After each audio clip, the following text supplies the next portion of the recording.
Crazy hail in the United States. The storm hit Florida at 80 km/h. A rare hailstorm hit parts of South Florida, covering the land with white chunks of ice. The hail, which ranged in size from pea-sized to golf ball-sized hail, drew the attention of Floridians who live as far south as Miami. Large hail caused significant property damage in parts of Highlands County, which is just north of Florida's Lake Okeechobee. Car windows with holes punctured by hail, and rocks also damaged the roofs of homes in the area. Hail tends to be rare in the Sunshine State, but especially as far south as it was observed over the weekend because the freezing layer of the atmosphere is higher than in places with hail, such as the Great Plains. Hailstones form when thunderstorm upwelling streams lift raindrops into the cold atmosphere, allowing them to freeze and gain mass. This process can occur repeatedly, allowing larger hailstones to form before the upwelling is no longer strong enough to hold them.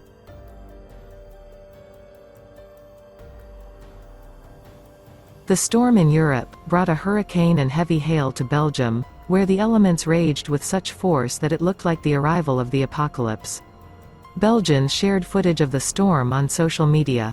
These shots show how the heavy rain and hail falling directly as from a bucket, the sky burst and the elements hit Belgium. At the same time, the bad weather was accompanied by strong gusts of wind, as written by local residents who were caught in the street. It was like a harbinger of the apocalypse. It was very scary. Visibility was down to zero because of the storm.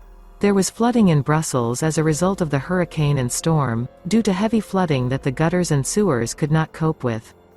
Also in Belgium, strong winds fell trees, blocking roads in some places and making it difficult to travel.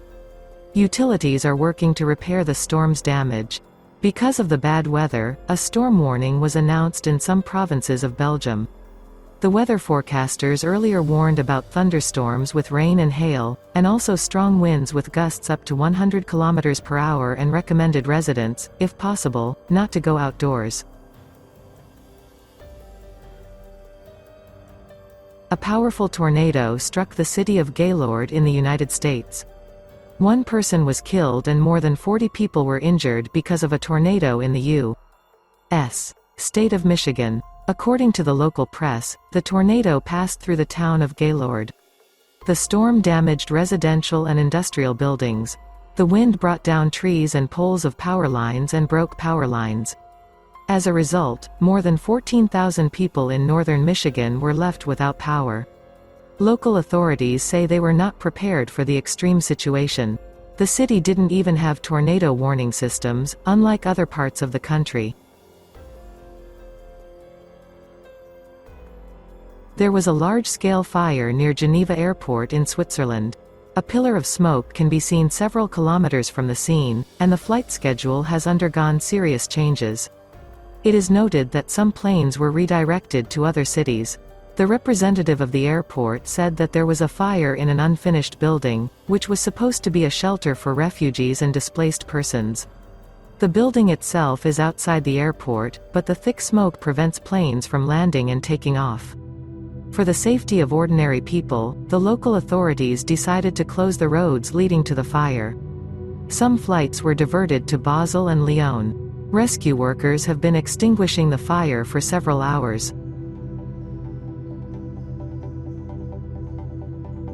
The number of deaths in the floods in the northeastern Indian state of Assam, where rains do not stop for almost a week, has reached 14. 7 people are missing.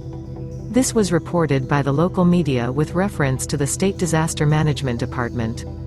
A total of 700,000 residents of 29 districts of Assam were affected because of the disaster. More than 2,000 villages are flooded. Helicopters of the Indian Air Force are involved in the rescue operations.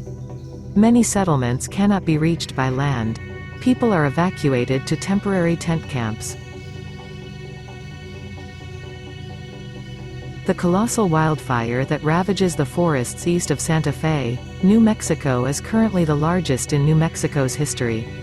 The Calf Canyon, Hermit's Peak fire burned 298,060 acres as of Monday and was 26% larger than the Whitewater Baldy fire that burned 297,845 acres in southern New Mexico in 2012, officials said.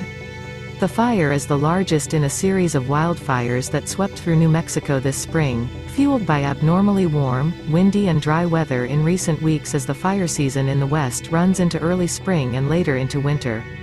The cause of the Calf Canyon fire, which started on April 19 northwest of Las Vegas, is still under investigation.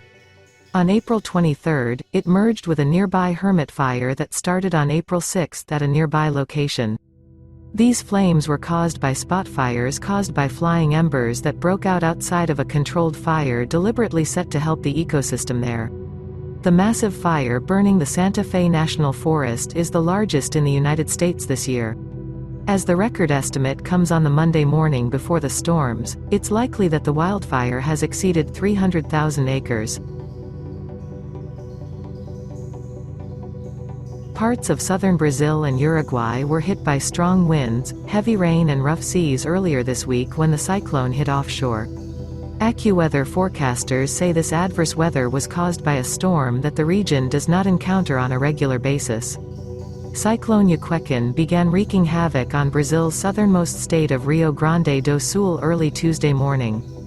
The cyclone hit the area with strong winds for most of the day and caused significant tree damage and thousands of power outages. Wind damage from the cyclone has caused power outages to at least 182,000 homes in Rio Grande do Sul alone as of Tuesday evening, according to the Associated Press, AP. Harmful winds quickly reached further south and hit parts of Uruguay later on Tuesday. As of Wednesday, both southern Brazil and Uruguay reported hundreds of thousands of power outages from South American weather company Metsul. At least 2 deaths have been linked to Joaquin's anger as of Thursday. According to SENE, Uruguay's national emergency system, a man was killed north of the city of Montevideo after a tree fell on his house. In Rio Grande do Sul, a 51-year-old man was killed when his boat capsized due to Joaquin, according to local authorities.